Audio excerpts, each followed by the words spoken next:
ఆంధ్రప్రదేశ్ రాష్ట్రాన్ని పట్టి పీడిస్తున్నటువంటి ఆ 2 విషపు పత్రికల్లో ఈరోజు వచ్చినటువంటి విషపూరితమైనటువంటి కథనాలేంటో ఒకసారి చూద్దాం. డాక్టర్ వైఎస్ రాజశేఖర రెడ్డి గారి మీద, అలానే జగన్మోహన్ రెడ్డి గారి మీద 22 సంవత్సరాలుగా ఆంధ్రజ్యోతి అనేటటువంటి ఒక దినపత్రికని అడ్డం పెట్టుకొని చంద్రబాబు నాయుడు గారు చేయిస్తున్నటువంటి దుష్ప్రచారం, విషపూరితమైనటువంటి వార్తలు ప్రతిరోజు ఏ విధంగా రాస్తారో మీరు చూస్తూనే ఉన్నారు. రాజశేఖర రెడ్డి గారు ముఖ్యమంత్రి కాకముందు నుంచి రాజశేఖర రెడ్డి గారి మీద వాళ్ళు చేసినటువంటి దుష్ప్రచారం, రాజశేఖర రెడ్డి గారు ముఖ్యమంత్రి అయిన తర్వాత రాజశేఖర రెడ్డి గారి మీద వాళ్ళ ప్రభుత్వం మీద చేసినటువంటి దుష్ప్రచారం, అప్పుడు జగన్మోహన్ రెడ్డి గారు రాజకీయాల్లో లేకపోయినా కూడా 2005 సంవత్సరంలో పరిటాల రవి అనేటటువంటి వ్యక్తి హత్య జరిగితే ఆ పరిటాల రవిని జగన్మోహన్ రెడ్డి గారే చంపించారని చెప్పి ఇదే ఆంధ్రజ్యోతి, ఇదే ఈనాడు పత్రికలు చేసినటువంటి విషపూరితమైనటువంటి ప్రచారం, తర్వాత జగన్మోహన్ రెడ్డి గారి మీద ఇష్టం వచ్చినట్టుగా రోజు రాస్తున్నటువంటి తప్పుడు రాతలు అవి ఇంకా కొనసాగుతూ ఈ రోజు వార్త చూస్తే హే రామ్ అంటూ హెడ్డింగ్ పెట్టి జగన్ జమానాలో 274 కోట్లు హాంఫట్, వాలంటీర్లకు శిక్షణ పేరిట నయా దోపిడి, పేరుకు రామ్ ఇన్ఫో, అక్కడి నుంచి ఐపాక్, సూపర్ స్కిల్స్ తో రామ్ కు 68 కోట్లు చెల్లింపు, వాలంటీర్లకు ఎలాంటి శిక్షణ ఇవ్వని కంపెనీ, వైసీపీకి ఉపయోగపడేలా ఐపాక్ తర్ఫీదు, ప్రతిఫలంగా రామ్ నుంచి ఆ సంస్థకు సొమ్ములు, నిధులపై విచారణ జరిపితే వాస్తవాలు వెలుగులోకి అని చెప్పి ఒక తప్పుడు కథనం ప్రజల మెదడులో విషం జిమ్మేటటువంటి, విషం ఎక్కించేటటువంటి కార్యక్రమం ప్రజల మెదడులోకి. ఎందుకంటే అసలు వీళ్ళు రాసిన దాంట్లోనే అర్థమైంది మళ్ళీ వీళ్ళు రాసిన తప్పుడు కథనం అని. ఇక్కడ చూడండి, రామ్ ఇన్ఫో అని చెప్పి వాళ్ళు హెడ్డింగ్ పెట్టారు, అలానే ఐపాక్ అని పెట్టి, గ్రామ సచివాలయం అని పెట్టి జగన్మోహన్ రెడ్డి గారు బొమ్మేసి ఏదైతే డబ్బులన్నీ వెళ్ళిపోయినాయి అని చెప్పి రాశారు. అక్కడ చూస్తే జగన్ జమానాలో ప్రజలకు సేవ పేరిట తీసుకొచ్చిన వాలంటీర్ వ్యవస్థ వైసీపీకి ఉపయోగపడితే, చూడండి, వాలంటీర్లు వైసీపీకి ఉపయోగపడ్డారంట, రాష్ట్ర ప్రజలకు ఉపయోగపడలేదంట. ఇక్కడ అర్థమవుతుంది కదా ఎంత విషమంగా వాలంటీర్ వ్యవస్థని ఏదైతే వీళ్ళు లేకుండా చేయాలన్నటువంటి కుట్ర ఆల్రెడీ చేశారు. 5,000 10,000 చేస్తామని మోసం చేసి అధికారంలోకి రాగానే ఆ వ్యవస్థను తీసేశారు. సో దానిలో భాగంగా చూడండి, ప్రజలకు సేవ పేరిట తీసుకొని వచ్చారంట, కానీ అది వైసీపీకి ఉపయోగపడిందంట, ప్రజలకు ఉపయోగపడలేదంట.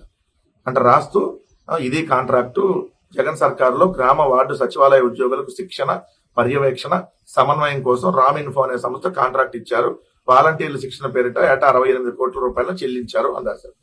దీంట్లోనే రాశారు ఏమని, గ్రామ వార్డు సచివాలయ ఉద్యోగులకు శిక్షణ, పర్యవేక్షణ, సమన్వయం కోసం రామ్ ఇన్ఫో అనేటటువంటి సంస్థకి కాంట్రాక్ట్ ఇచ్చారు అని చెప్పి. ఇక్కడ అర్థమవుతుంది కదా, దీంట్లోనే వాళ్ళు నిజం ఒప్పుకున్నారు.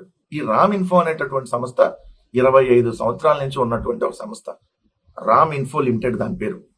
చాలా ట్రస్ట్ ఉన్నటువంటి సంస్థ. చంద్రబాబు నాయుడు గారి ప్రభుత్వంలో మీ సేవ అనేటటువంటి యాప్కు సంబంధించి అవార్డు కూడా వచ్చింది. ఆ యాప్ డిజైన్ చేసింది కూడా ఈ సంస్థే. 2008లో మన్మోహన్ సింగ్ గారు ఉన్నప్పుడు, మన్మోహన్ సింగ్ గారు ప్రధానమంత్రిగా ఉన్నప్పుడు ఏదైతే ఈ సేవకు సంబంధించిన దాంట్లో ప్రైమ్ మినిస్టర్ అవార్డు కూడా ఇదే సంస్థకు వచ్చింది. సో 25 years గా ఈ సంస్థ అనేక సేవలు అందిస్తా ఉంది. ఈ ఐటీ సంబంధించినటువంటి సెక్టార్ లో ఏది యాప్స్ కానీ, లేదంటే ఇలాంటివన్నీ, ఇప్పుడు మీ సేవ యాప్, ఈ సేవ, దాని తర్వాత మీరు చూస్తే ఇప్పుడు గ్రామ వార్డు సచివాలయాలకు సంబంధించి అది ట్రైనింగ్ ఒకటే కాదు, దాన్ని చూస్తే 134,000 మంది గ్రామ వార్డు సచివాలయాలకు సంబంధించినటువంటి ఉద్యోగుల్ని మానిటరింగ్ చేయటం, అలానే 15,004 గ్రామ వార్డు సచివాలయాలను మానిటరింగ్ చేయటం, 543 సేవలు ఏ విధంగా అందుతున్నాయో మానిటరింగ్ చేయటం, 2,65,000 గ్రామ వార్డు వాలంటీర్లు ఏదైతే ఉన్నారో వాళ్ళని మానిటరింగ్ చేయటం, వాళ్ళకి శిక్షణ ఇవ్వటం, 35 డిపార్ట్మెంట్లు దీంట్లో ఏదైతే సేవలు అందిస్తున్నాయో సచివాలయంలో ఆ సేవలన్నింటినీ పర్యవేక్షించటం, అదే విధంగా వాళ్ళకి ట్రైనింగ్, పర్యవేక్షణ, కోఆర్డినేషన్ అంటే సమన్వయం, వీటన్నిటినీ చేయటానికి. కానీ లేదో వాళ్ళు ట్రైనింగ్ కోసం ఇచ్చేశారని చెప్పి ఓ తప్పుడు కథనం, అది కూడా రామ్ ఇన్ఫో అనేటువంటి వాళ్ళకి ఇస్తే ఐపాక్ ఇచ్చారని చెప్పి ఇంకో దుష్ప్రచారం. అంటే ఏదో తప్పుడు కేసులు పెట్టి జగన్మోహన్ రెడ్డి గారి ప్రభుత్వంలో ఏదో జరిగిపోయిందని చెప్పి ప్రజల మెదడులో విషం చిమ్మాలనేటటువంటి ఒక కుట్రపూరితమైనటువంటి ఇంకొక కథనం ఇది అనేది క్లియర్ గా అర్థమవుతుంది. ఎందుకంటే దాదాపు మీకు గ్రామ వార్డు సచివాలయాలు ఈ దేశంలో ఎక్కడా లేని విధంగా జగన్మోహన్ రెడ్డి గారి ప్రభుత్వం 15,004 గ్రామ వార్డు సచివాలయాలు తీసుకొని వస్తే 35 డిపార్ట్మెంట్ల కింద ఆ సచివాలయాల్లో సేవలు అందిస్తున్నాయి. 99% సర్వీసెస్ డెలివరీ అవుతాయి అక్కడ. సో ఎక్కడన్నా రేర్ కేసు తప్ప, అంటే అన్ని సేవలు అక్కడ అందుబాటులోకి వస్తున్నాయి. నెలకి 14,91,555 రిక్వెస్ట్లు వస్తున్నాయి. నెలకి 15,004 గ్రామ వార్డు సచివాలయాలకు సంబంధించి. ఇంత ట్రాన్స్పరెంట్ గా, ఇంత గొప్పగా ఈ వ్యవస్థను తీసుకొని వస్తే, ఆ వ్యవస్థకి అనుసంధానంగా వాలంటీర్లు తీసుకొని వస్తే ఆల్రెడీ వాలంటీర్లని తీసేశారు. ఇంకా వాలంటీర్లు కొనసాగించకుండా ఉండటానికి వాళ్ళ మీద బురద జల్లుతూ వాళ్ళకేదో దోచిపెడుతున్నారు కాబట్టి అసలు ఆ వ్యవస్థ వద్దు అని చెప్పి ఇంకా ప్రజల్లోకి తీసుకెళ్లేటటువంటి ఇంకొక విషపూరితంగా వార్త రాస్తూ జగన్మోహన్ రెడ్డి గారి ప్రభుత్వంలో ఏదేదో జరిగిపోయిందని చెప్పి ఇంకా ప్రజల మెదడులో విషాన్ని ఎక్కించాలనేటటువంటి ప్రయత్నం చంద్రబాబు నాయుడు గారి డైరెక్షన్ లో ఈ రెండు పత్రికల ద్వారా జరుగుతా ఉందనేది మాత్రం స్పష్టంగా ప్రజానికాన్ని గమనించమని చెప్తా ఉన్నా. ఎలా ఉంటాయి వీళ్ళ వార్తలు అంటే, ఈరోజు ఈనాడు బ్యానర్ ఐటంలో తీరంలో పోటెత్తుతున్నటువంటి పెట్టుబడులు, రాష్ట్రంలో పరిశ్రమలు పెట్టేందుకు విదేశీ దిగ్గజ సంస్థల ఆసక్తి, 21 కంపెనీల నుంచి అందిన ప్రతిపాదనలు. ఇదండి బ్యానర్ ఐటమ్. ఫస్ట్ పేజీలో వార్త లోపలికి వెళ్ళండి. విదేశీ దిగ్గజ కంపెనీలు సహా పలు దేశీయ సంస్థలు రాష్ట్రంలో పోర్టు ఆధారిత పారిశ్రామిక రంగం మారిటైంలో పెట్టుబడులు పెట్టేందుకు ఆసక్తి వ్యక్తం చేశాయి. ఆయా సంస్థల ప్రతినిధులతో ఏపీ మారిటైమ్ బోర్డు అధికారులు సంప్రదింపులు సాగిస్తున్నారు.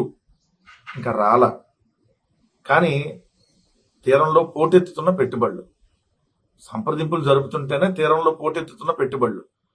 ఎంత దారుణం. అదే జగన్మోహన్ రెడ్డి గారి హయాంలో వస్తే కూడా కంపెనీలు రాలేదు, వెళ్ళగొట్టేశారని చెప్పి తప్పుడు వార్తలు రాశారు. ఇప్పుడు ఇంకా రాకుండానే పోటెత్తేసి పెట్టుబడులు అని రాశారు. అసలు ఈ పోర్టులకు సంబంధించిన దాంట్లో జగన్మోహన్ రెడ్డి గారి ప్రభుత్వం ఉన్నప్పుడు కదా, జగన్మోహన్ రెడ్డి గారి ప్రభుత్వం ఏదైతే మారిటైమ్ బోర్డులో నేషనల్ సమ్మిట్ జరిగితే ఆ మారిటైమ్ బోర్డులో ఆంధ్రప్రదేశ్ రాష్ట్ర ముఖ్యమంత్రిగా జగన్మోహన్ రెడ్డి గారు వర్చువల్ గా పాల్గొంటూ ఆ రోజు క్లియర్ గా ఏదైతే మా రాష్ట్రంలో ఆల్రెడీ విశాఖపట్నానికి సంబంధించినటువంటి ఒక మేజర్ పోర్ట్ ఉన్నాయి, దాంతో పాటు 5 పోర్టులు ఉన్నాయి, ఇంకొక 10 నోటిఫైడ్ పోర్టులు ఉన్నాయి, 170 మిలియన్ టన్నుల కార్గో సామర్థ్యం ఉంది. ఇప్పుడు ఆల్రెడీ ఇంకొక 4 పోర్టులు కట్టబోతా ఉన్నాం. అది ఫిషింగ్ హార్బర్ లో 6 ఫిష్ ల్యాండ్ సెంటర్ల నిర్మాణం జరుగుతా ఉంది. ప్రతి 50 కిలోమీటర్లకి ఒక పోర్ట్ గానీ, ఫిషింగ్ హార్బర్ గానీ, ఫిష్ ల్యాండ్ సెంటర్ గానీ ఉండేటట్టుగా రాష్ట్ర ప్రభుత్వం తీసుకొని వస్తా ఉంది. ఎందుకంటే దాదాపుగా 1000 కిలోమీటర్ల సముద్ర తీరం ఉన్నటువంటి రాష్ట్రం ఆంధ్రప్రదేశ్. దేశంలోనే 2వ అత్యధిక సముద్ర తీరం కలిగినటువంటి రాష్ట్రం ఆంధ్రప్రదేశ్. భారతదేశం మొత్తంలో ఎగుమతుల్లో 4% ఎగుమతులు ఆంధ్రప్రదేశ్ రాష్ట్రం నుంచి వెళ్తా ఉన్నాయి దేశం మొత్తంలో. దాన్ని 2030 సంవత్సరం వచ్చేటప్పటికి 10% తీసుకొని వెళ్తాం. ఇప్పుడు ఆ 4 పోర్టులు కొత్తగా నిర్మిస్తున్నటువంటి 4 పోర్టులు పూర్తయితే ఏదైతే 100 మిలియన్ టన్నుల కార్గో సామర్థ్యం ఇంకా పెరుగుతుందని చెప్పి జగన్మోహన్ రెడ్డి గారు ఏదైతే దానికి సంబంధించినటువంటి తీసుకొని ఆ పోర్టులకు సంబంధించినటువంటి అన్ని స్టార్ట్ చేస్తే ఆ పోర్టులను ఇప్పుడు ప్రైవేట్ పరం చేయబోతా 4 పోర్టులు అండి బాబు, 4 పోర్టులు ప్రైవేట్ పరం చేయబోతా ఉన్నారు చంద్రబాబు నాయుడు గారు. ప్రైవేట్ పరం చేస్తే ఈరోజు ఆయన మళ్ళీ ఈనాడులో పోటెత్తుతున్న పెట్టుబడులు. ముందు ప్రైవేట్ పరం చేయకుండా ఉంటే ఆటోమేటిక్ గా వస్తాయి. ఎందుకంటే మన దగ్గర పోర్టులు, ఫిషింగ్ హార్బర్లు, ఫిష్ ల్యాండ్ సెంటర్లు ఉన్నాయి కాబట్టి మీరు కొంచెం వీళ్ళు ఎవరిని కంపెనీ వాళ్ళని బెదిరించి ఈ బెదిరింపులకు గురి చేసి ఎమ్మెల్యేలకు వాటాలు ఇవన్నీ అడగకుండా ఉంటే ఖచ్చితంగా వస్తాయి. ఆంధ్రప్రదేశ్ రాష్ట్రానికి రావాలని కోరుకుంటా ఉన్నాం. ఎందుకంటే ఆంధ్ర తీరం నిజంగా చూస్తే మన రాష్ట్రం అభివృద్ధి చెందాలి అని అంటే సముద్ర తీర ఆధారంగానే ఎక్కువ అభివృద్ధి చెందాలి. ఎందుకంటే అత్యధిక సముద్ర తీరం కలిగినటువంటి రాష్ట్రం మనం. సో ఖచ్చితంగా ఇప్పటికైనా మీరు రాష్ట్రంలో ఇంకా రాకుండానే పోటెత్తిపోయినాయి, అంతకుముందు ప్రభుత్వం ఏం రాలేదు, ఇట్లాంటివి కాకుండా కొంచెం ఈ ప్రైవేట్ పరం చేయకుండా ఉంటే పోర్టుల్ని ఖచ్చితంగా వస్తాయి. సో మీరు ఇంకా రాకుండానే వచ్చేసినాయి, పోటెత్తుతున్నాయి, అసలు క్యూ కట్టేసినాయి, ఇంకెట్లాంటి వార్తలు దయచేసి ఆపండి.